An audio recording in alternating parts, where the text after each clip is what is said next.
Episode number 24. It is the Christmas edition of the Viral Nation, and we are excited to have you here.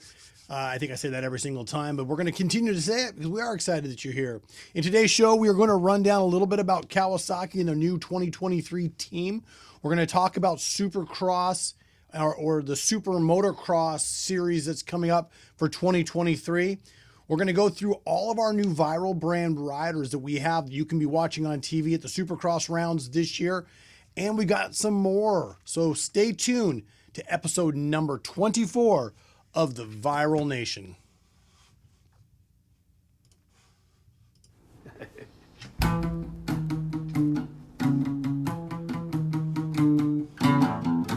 Wake up at 5 a.m. Gotta be at the track at 10. It's time to ride. All of this anticipation to ride in the Viral Nation.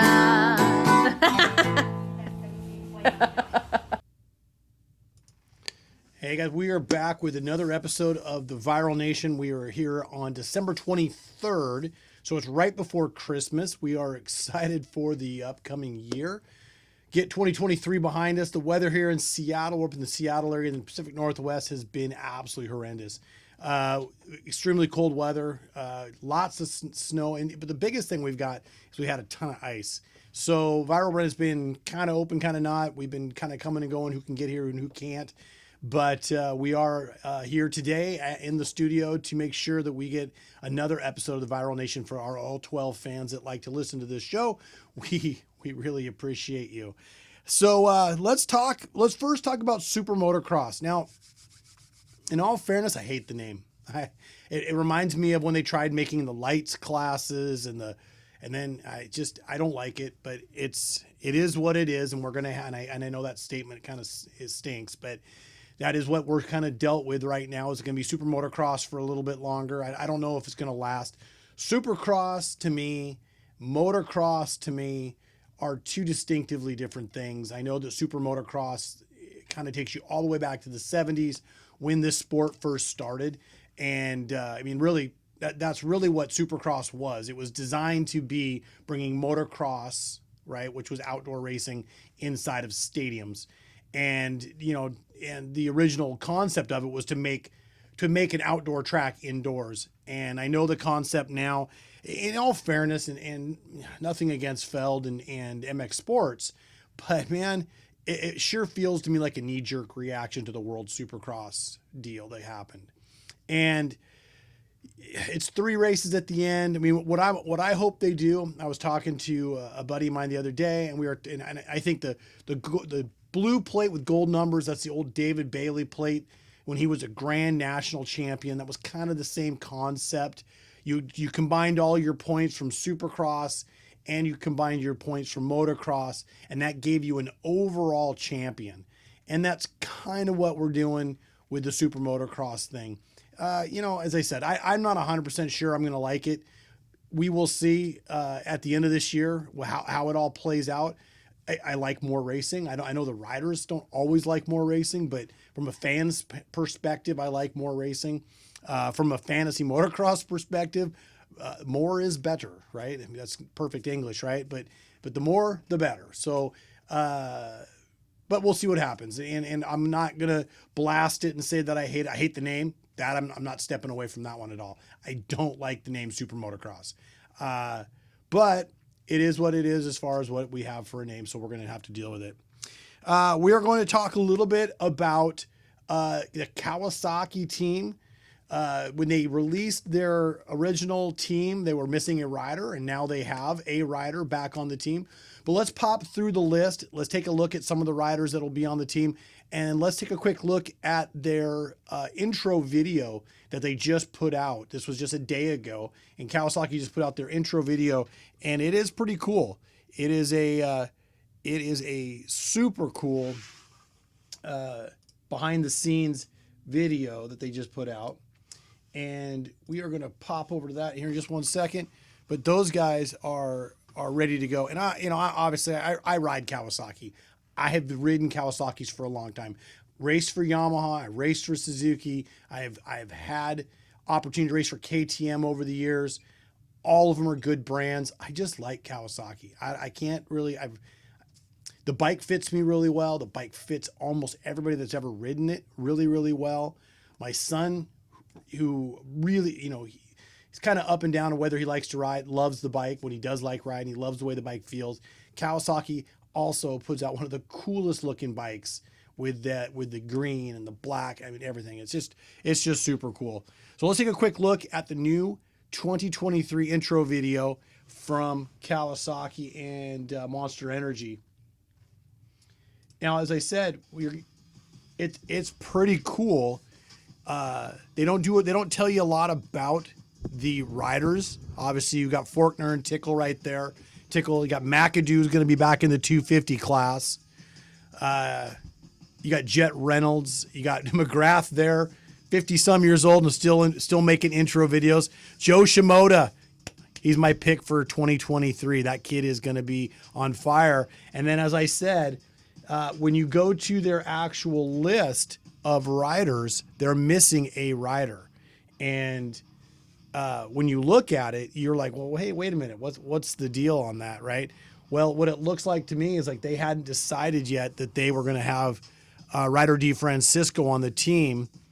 Cicerillo. Now, there's been a lot of speculation about Cicerillo, his arm, hands going numb, knee issues, that kind of stuff. But I did actually get a chance to see him ride when I was in California a few months ago. He looked really good. He did a little bit of outdoor stuff when we were there, and then he went up to the Supercross track and got some laps down at the Supercross track. And then, of course, Anderson. Tomac's going to be tough to beat. And we're going to talk more about Tomac next episode.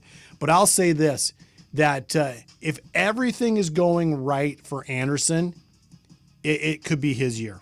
It really could be his year. I think Tomac's going to have, and I kind of thought this last year, but I think Tomac's going to have a bit of a motivation problem just because he's doing a Supercross only contract. Most of the time you see Supercross only contracts, those riders have a tendency to be more or less on a farewell tour. Not always. I mean, McGrath did it for years, but a lot of times it's a farewell tour. They aren't quite as determined. But then again, you watched Tomac last year and everyone kind of thought that he was going to be on a farewell tour as well. And what did you end up with? You end up with him having one of the biggest winning streaks that he's ever had. It's probably the best of his career happening last year. So, I mean, it's pretty cool. Let me go ahead and get out of here really quick and get over here to the Monster Energy lineup here. So if you click over, when we click over here to the Monster Energy lineup, you can see the Monster Energy team, the Pro Circuit team, has Faulkner and McAdoo. It's got Haymaker, Reynolds, and it has Shimoda. Missing Ryder DeFrancisco, but the video just came out the other day, which was like yesterday or the day before, and that video was showing Ryder DeFrancisco, number 75, which what's happening with Ryder is he just wants to look a lot like me. I mean, my son Ryder wanted to look like me. He loves twinsing up with me. Ryder DeFrancisco wanted to do the same, so he went out and got himself number 75 for this year. So the new team's going to be pretty good, and I'll be honest with you, Joe's my guy. I really want to see Joe do well. I really want to see Austin Faulkner do well as well. I'd like to see those two guys battle all season long because Faulkner has had nothing but bad luck over the last 5 years, right? I mean, the guy is just been, I don't know why, but he has just been the guy that ends up on the ground. And when he ends up on the ground, he ends up getting hurt. And it's just a tough deal. I really want to see him do an outstanding job for 2023. I'd like to see him then transition out of the 250 class up to a 450. I mean, that 450 class is going to be absolutely stacked again every year. And you think about it, you start looking at the results of the 450 class, and I'm stepping away from the 2 just for a second. and you're looking at guys that are all past champions. You've got Tomac, who's been winning everything. You have Sexton, who was just runner up all year long last year. You've got Anderson, who is a past Supercross champion. Webb, past Supercross champion. Not to mention all the regional champions, right? That are all in that class. It's going to be I think 2023 is going to be one of the best Supercross years we've seen in a really, really long time. McAdoo, that guy's been super impressive. I mean, everybody can remember that weekend where he knocked himself crazy like 3 times. AMA still let him race because there isn't a protocol for concussions when you're a factory rider. And then you got Haymaker and Jet Reynolds. Both of those guys are going to be front runners. And then, of course, Joe. And we'll hopefully have Joe in his 3rd or 4th year now with Pro Circuit. And, I mean, he's really shown over and over and over again how good he is. And I love his riding I love how smooth he is. I think last year he tried pushing a little too hard, and I think it cost him. And I think this year he's learned from that. I think you're going to see him come out and be very relaxed and be very, very good all season long. And I think he'll be a contender. I think it'll be. I hope it will be. I hope it'll be basically Faulkner and Shimoda battling it out all the way to the end. I believe that'll be the team. But you never know, right? You just never know. As far as the 2 factory riders, when you're talking about Anderson and you're talking about Cicerillo in the 450 class. We've never really had a chance to watch Cicerillo really put together an entire season. And he's always gotten some little issue. He's gone down. He's gotten hurt. And, to be honest with you, it's kind of a bummer, right? Because the kid is super, super talented. If you could, when you watch him, he's a front runner. How many motos did he lead last year, right? How many motos did he lead the year before? And each time, something happens, he gets hurt. He's got knee issues, had shoulder problems. I mean, the kid needs to have a break. So I'm hoping this year he stays healthy, stays off the ground, and can be running up front. I'd love to see a Kawasaki team up front battling it out each and every weekend. I'll tell you, Anderson has been looking great during the practice stuff that I've seen online, great during the practice stuff that I saw in person when we were down in California. And I think that 2023, if he can get out of his own way, and I mean that sincerely, he's got to be aggressive, not get into knockdown marks, not getting knocked off the track, but can get through traffic, get good starts. He's a threat. He's a threat for the championship all the way till the end of the end of the series. And we've seen him do it once before, and it doesn't mean that he can't do it again. And I think, I won't say he's on a better bike, but I think this bike fits him. And this, Tomac did his run with Kawasaki, and when he did his run, towards the end, the relationship started to kind of go away a little bit. Anderson, though, is new. Everything's fresh. Everybody's new. The team's energized. He had a great year last year, and and I really think that you're going to see a really well energized Jason Anderson for 2023. We are going to take a commercial break, and when we come back, we are going to talk viral brand riders 2023. We have been putting on a few riders. We've talked about it before in the past that we don't sponsor a lot of guys, but we try to sponsor key guys, and we're going to talk about them here in just a moment.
Wow, Santa with the quick sneak peek of the new General Tire Arena Cross commercial. They'll be airing on Fox Sports 1. Not sure how he got himself on that. Well, hey, you know, he's Santa. He can do anything. That does bring us back to Merry Christmas from everybody here at Viral Brand and from the Viral Nation show. We are wishing and hoping that each one of you guys have a great and maybe the best Christmas you've ever had. All right, so coming up next, we're going to talk a little bit about our new riders that we have. Now, a lot of people have been following Viral Brand around for the last few months, have seen some of the new riders that we've got on here. First off, we're going to start with Logan Karnow.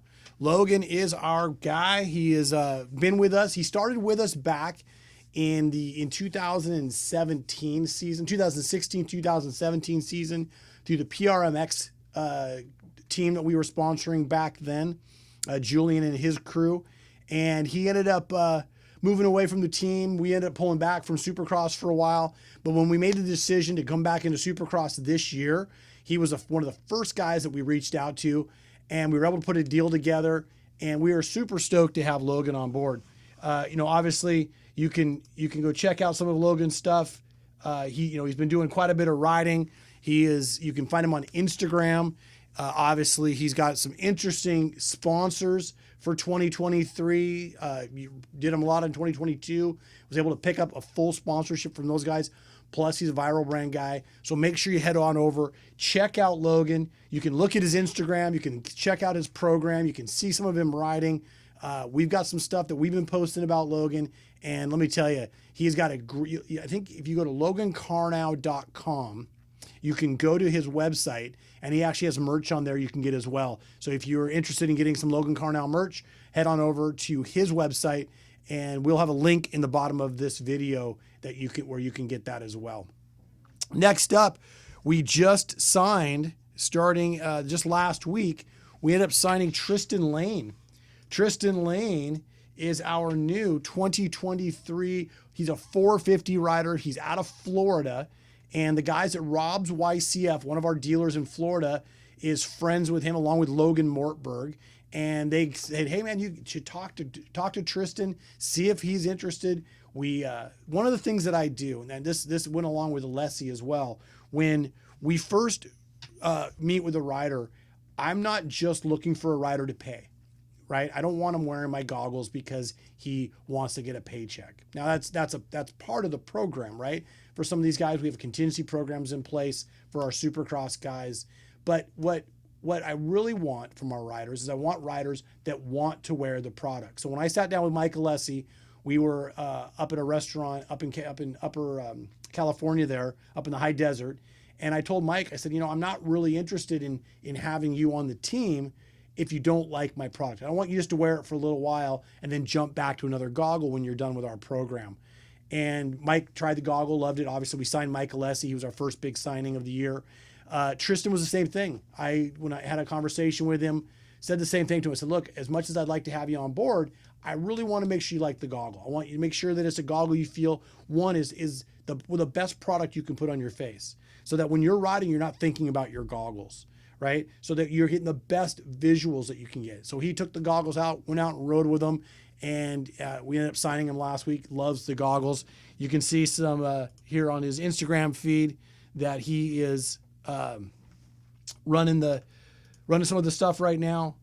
He's national number 90. Love the social that he's been throwing out there for us, and we're super excited to have Tristan on for 2023 and beyond. Next up, we got our new rider. We got another rider that is brand new to the team, and that is going to be Tre Fierro. Now, Tre comes from Mexico. He's the 5-time MX2 Mexican national champ, 2-time Latin American champ, and the first 125 Mexican national champ as well. And he's been racing some Supercross. Raced Supercross a little bit last year. Member Martin Castillo raced up here for a while. Raced on I think he was on the 5150 team for a while. But anyways, Martin now, I believe, is coaching riders, and I believe he is helping. There's a video here. You can get a chance to see Martin here really quick. Let's going to pop this thing up here, and let's see how this thing looks.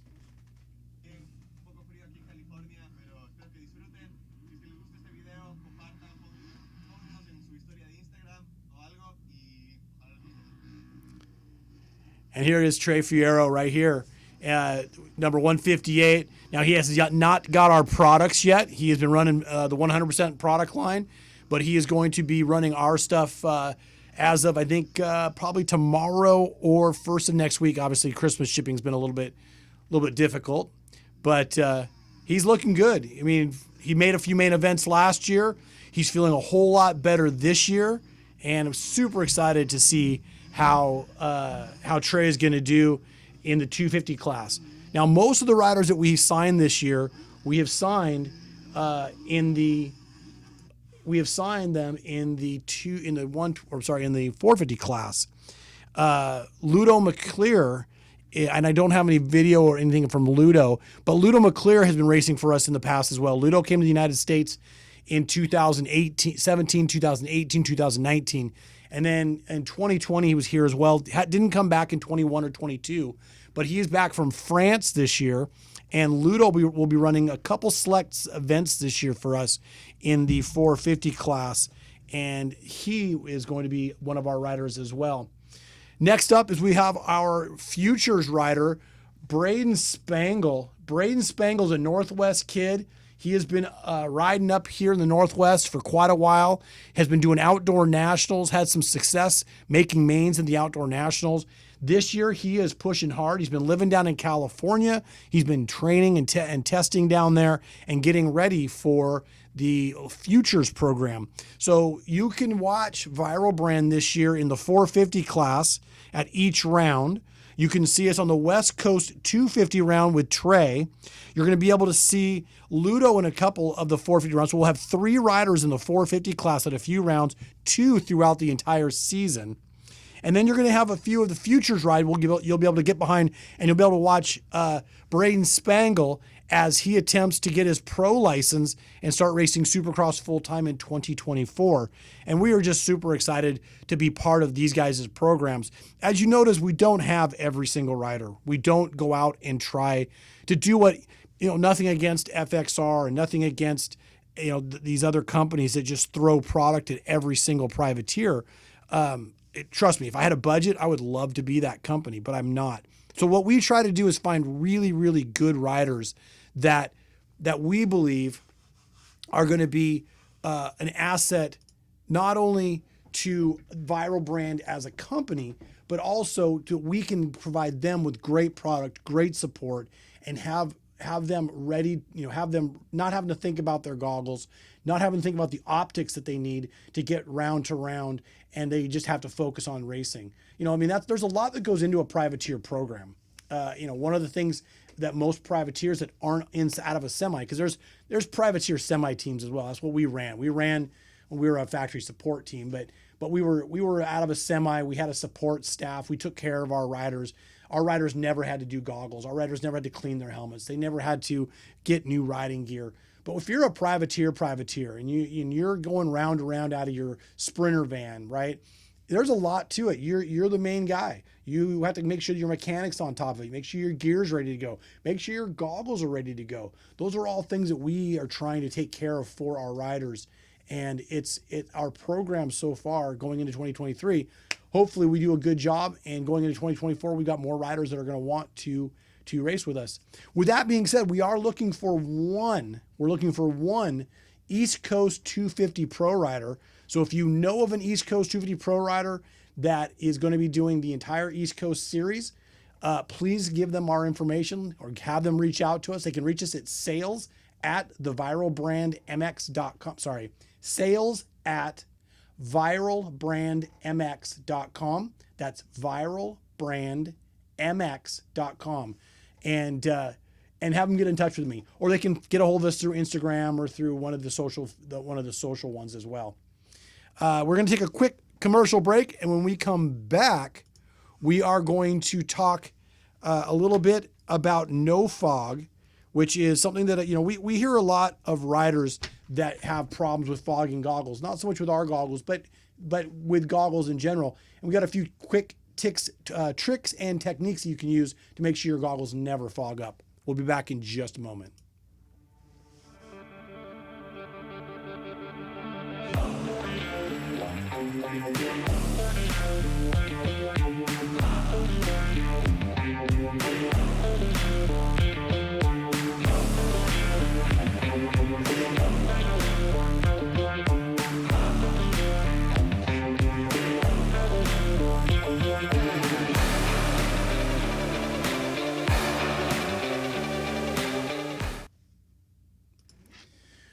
All right. So one of the things, especially this time of year, fogging goggles is tough. So if you're a woods racer, you know about fogging because you get stuck in a section, you're pushing your bike up through some roots, you're in a wet, it's raining, it's cold.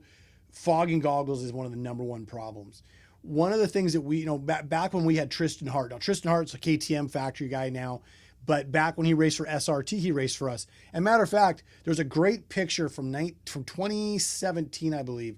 It's the tire wall at Glen Helen, and they were doing a hard enduro there. And everybody's goggles are backwards except for Tristan. Tristan still had his goggles on forward or on correctly, not backwards, so they were open. Your eyes are the most important thing. You cannot race without an eye. You can race without a finger. You can race with a broken leg. You can race with a broken, you can break with small broken bones on you, right? And you can heal and come back from that. You lose an eye, you're not coming back from that. It is that dead serious. And I don't think people really realize how serious it really is when they're out racing, right? You to pull your goggles in a mud race, man, you are taking such a chance, right? And what you want to do is you want to have, if you know it's going to be a mud race, have a double pane lens available. Have a obviously most goggles come with no fog. We run a very, very advanced no fog technique in our goggles. Our goggles do not fog up very much, but that's not saying that they won't. There's always that small chance that you can get a goggle that'll fog. We have, in very extreme cases, we've got double pane lenses. We have some snow bike guys that run our stuff, and they run double panes in there. They do not fog up in the snow, no matter how hot you get and how cold it is. The first thing you want to do is make sure your goggle is warm. We had a rider years ago that called me and kept saying, "Hey, every time my kid gets on his bike, he puts his goggles on. 2 seconds later, his goggles fog up, and I've got to pull it 10 feet into the race." Right? He's an off-road guy. And so I said, okay, wait, we don't have these problems, but explain to me, what are you doing to prep your goggles before you go out? And they were just laying the goggles on the handlebars out into 35-degree weather or 40-degree weather out in the rain. And then they would come out of the motorhome, which is, there's 65, 70, 80 degrees in there, depending on how hot you have your motorhome. He'd hop on his bike, head to the starting line, throw his goggles on right before the start of the moto, and boom, they'd fog up. Well, that's not really a goggle problem. That's a prep problem, right? And so one of the things that you need to do when you take your goggles, you want to keep them warm, keep them dry, and keep them warm. And those two things are super important. One of the great things about our new Signature Series goggle that's coming out here in January is that with this goggle, you're going to have the ability, right, to change your face foam. One of the biggest reasons you fog up is you get super sweaty face foam, right? As soon as you get heat to that, a little bit of coolness, that moisture starts going into the thing as condensation and builds up on the inside. With extra face foam, you're not going to have that problem. All you're going to have to do is come off Moto 1, put in clean face foam, come off Moto 2, dry your goggles off, put them in your truck or your motorhome, put in dry face foam, and you're good to go for next moto. So keeping them dry and keeping them warm. That's step number one. Keep them in a bag. As you're heading to the starting line, keep the body temperature. Either put them inside your jacket, have your mechanic put them inside their jacket, but keep your goggles still back to warm, even when you're heading to the line. And once you put them on, don't take them off. Once your lens and everything equalizes and gets warm to your face and the outside, make sure you keep those goggles on the entire time. That way they don't fog up. If you're in super hot, humid weather, same thing, right? Don't cool your goggles down. Just get them to equalize with you, right? Get them to equalize. And once that happens, you're not going to have much of a fogging problem. The Viral brand goggle is a great goggle and has great no fog tech behind it and works very, very well. But if you do those couple simple things, one, keep them dry, keep them clean, keep them warm, right? As you go to the line, keep any moisture off of them, get them on early, and you are good to go. Once you're racing and you have a little bit of wind blow through there, they will not fog up. If you get stuck in the woods, that's where most people, when they get stuck and their goggles fog up, is because they've got stuck on something, right? In a moto, they've fallen down and crashed, or picking their bike up. It's a mud race. in the woods, you got stuck on an obstacle, you had to get over something, you slowed way down, it's super muddy and you're rutted out. That's when you start having fogging problems. Prepare for that. If you know it's going to be a mud race, have your 50 millimeter roll-offs on there, right? We have, for the Signature Series goggles, we're going to have double pane roll-off lenses. You can get double pane roll-off lenses. Make sure you keep everything dry, keep everything warm, and you should be good to go on the no fog. All right, rant of the day. I don't know. We're gonna try this new thing out called rant of the day, and I don't know how it's gonna work. But here basically I'm gonna talk about something that kind of just irks me, and it irks me all the time. And I don't even know how to go about this part of it. But amateur racing is amateur racing, pro racing is pro racing. I touched on it last episode, I believe, when we talked about Barcia.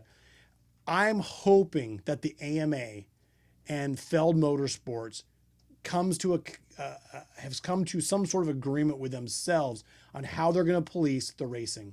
Because nobody, and I'm going to blame every single one of the people that bitch online in this world of social media where everybody's got a camera, everyone's got a podcast, everyone's got a show, just like myself, but everyone's got a voice, right? When you go onto a forum and you start talking about banning riders or having their careers end because they bumped into somebody or they smashed into somebody, man, that is not the essence of this sport. The essence of this sport is you're a man, right? You battle to the finish, right? You reach down on a 75-foot triple because your bike's not shifting in the air because someone stuffed you, and you reach down and you shift it by hand. You don't pull over and go to the AMA and bitch about it, right? So this year, I'm hoping that going into 2023, they're going to have kind of a hands-off approach to racing. I don't want to see a stuff fest. I don't want to have every race determined by some dude laying on the ground, and I don't want riders hurt. I think that's the biggest misconception that people have when you talk about guys bumping, right? But you can't be pissed at Barcia and not be pissed at Anderson. You can't be pissed at Freeze and not be pissed at Mookie for doing the same type of moves, right? Or Malcolm, or look at Osborne, or you look at any of the guys that has come up through the years. I mean, Jet Lawrence. Jet gets into people, right? He doesn't have any qualms about it. The guy's fast. Does he have problems? No. But there's times that you've done everything you can, and the last ditch effort is to go through them. These guys race for money, right? And they don't race for a little bit of money. These guys race for big money. Farther back you get, we're talking about guys that are paying to get to the track. But your top 10 guys, most of those guys are making a living. They're racing for bonuses. They're racing for finishing positions, and they're racing for overall finishes for the season.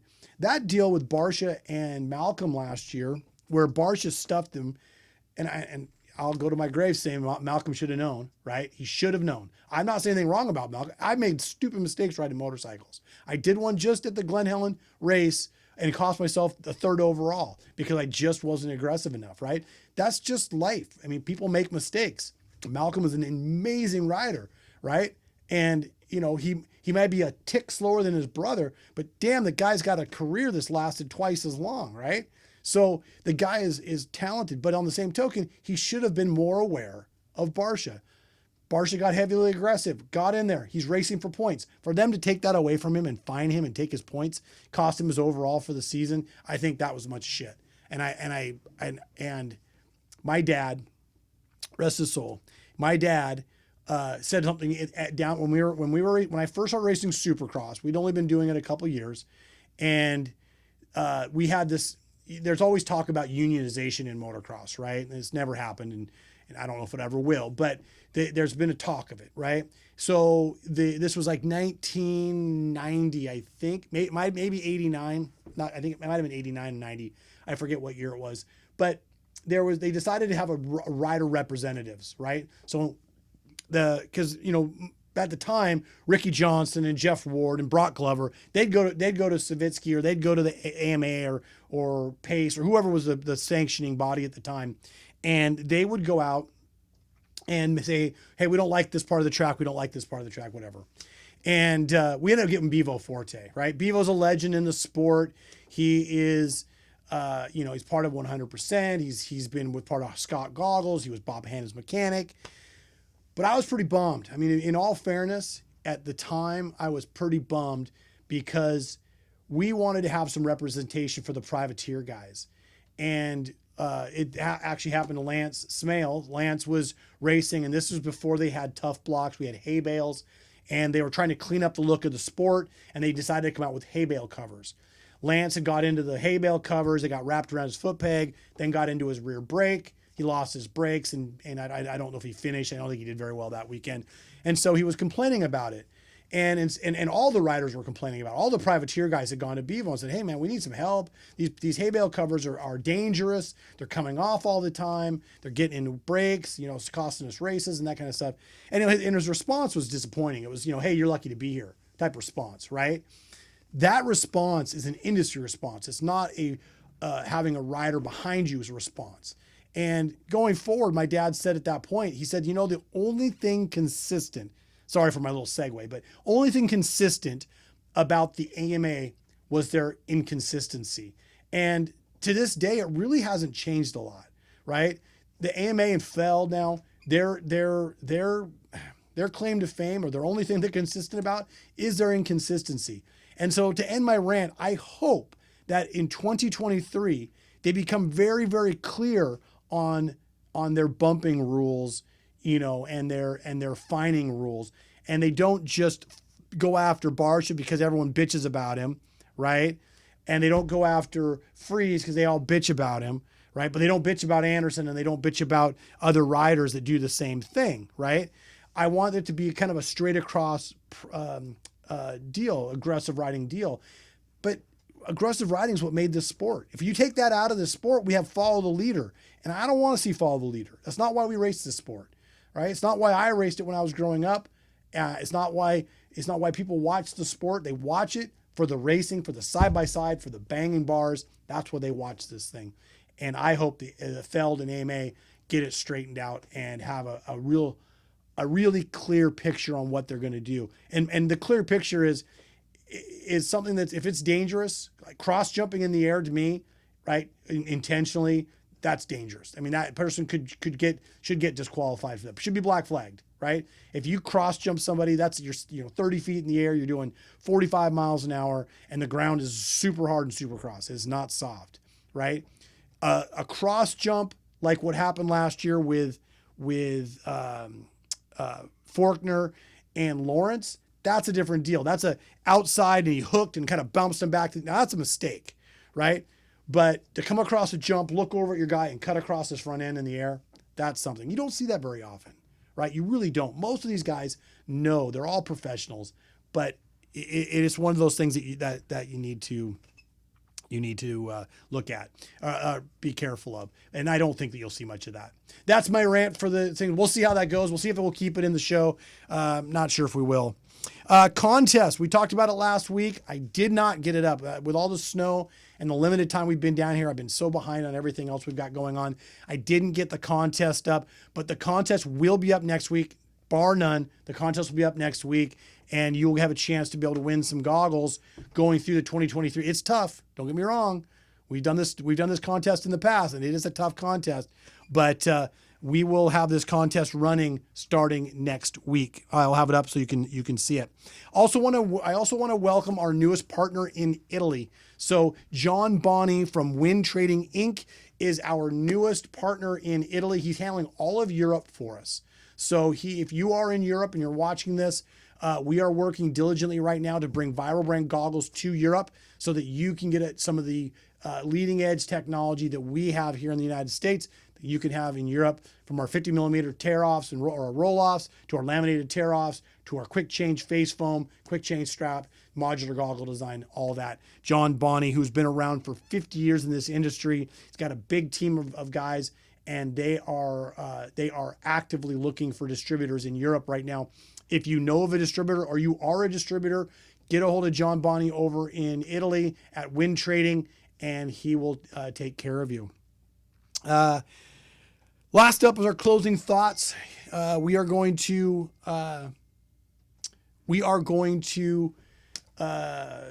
next week, we are going to talk more about the upcoming Supercross series. We're going to talk a little about some of the other teams. We're going to talk about some of the privateer teams. We're going to do a quick run through of every single team that is out there.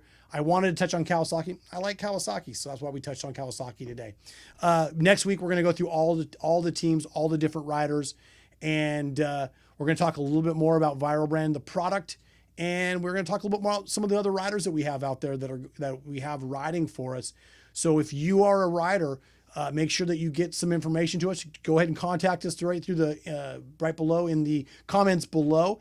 If you want to tell us you like the show, tell us in the comments. If you want to tell us you hate the show, tell us in the comments. Make sure that you put something in the comments, because the more you comment, the better it helps our reach go, and we'd really appreciate it. Don't forget to subscribe to our channel, and don't miss another episode of the Viral Nation. Until next time, it's the same bat station at the same bat time. We will see you here at the Viral Nation.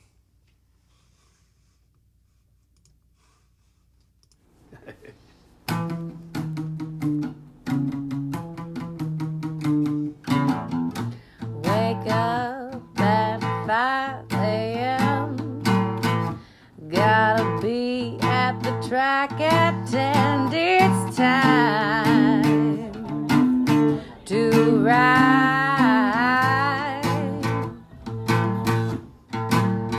All of this anticipation to ride in the Viral Nation.